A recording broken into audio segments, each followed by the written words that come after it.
Next, I want to talk about positions. We always see the position button at the top of your screen here. When I engage it, each DCA, as it had an effects column next to it, also now has a position column next to it. It is important that we actually set up multiple positions for our show operation. So in order to do that, I'm going to go to File, Position Setup, and we should see this window. Here you can see that all of the DCAs we've assigned so far have the default position of CS, and the CS code applies to the default center stage position that is always in your file. Here you'll also find that we can create new positions. So let's create a new position. Within this new position, we can do multiple things. The first thing I would say here is that we do have access to the first 12 buses and our left, right, center as well. You'll notice that we do not have buses 13, 14, and 15, and 16. Well, because those buses were used for our effects 1, 2, 3, 4. Therefore, they do not show up in here.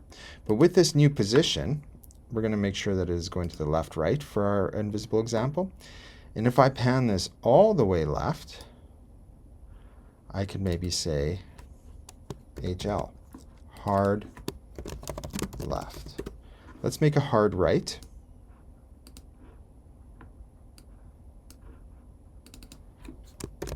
Hard right. Let's make maybe a half left. And if our hard left was minus 100, why don't we set this to minus 50? I'll also do the same for a half R.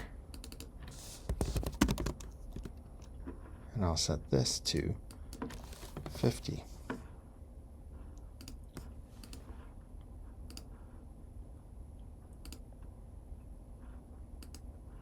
I'll ensure that all of these are also going to the left-right bus. And then press OK.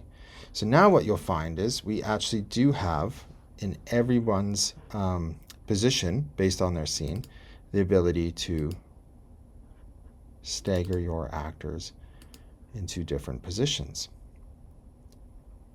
You can also take a group. Remember, this group had 3 actors. We could change where they are going and spread them out in the stereo field.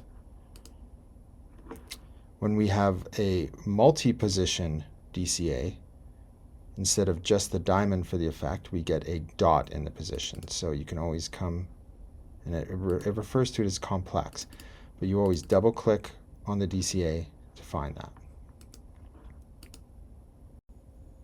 So when we have a group that has different positions in them, or if we are looking at different positions within a single queue, we should be able to see their panning on the board. Here's where we'll focus on the panning. And as I go into a queue that has multiple positions, let's look at this one here. Bet is hard left, Charlie is half left, and 4, which is one of the actors, is hard right.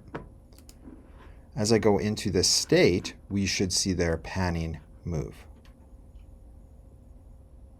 And as I revert out of it, panning's back to normal. And in this one, we should have Bet go hard left, Charlie half left. Everyone else center stage, which is pan center, go. And we see that to be true. So we can move them in the stereo field that way.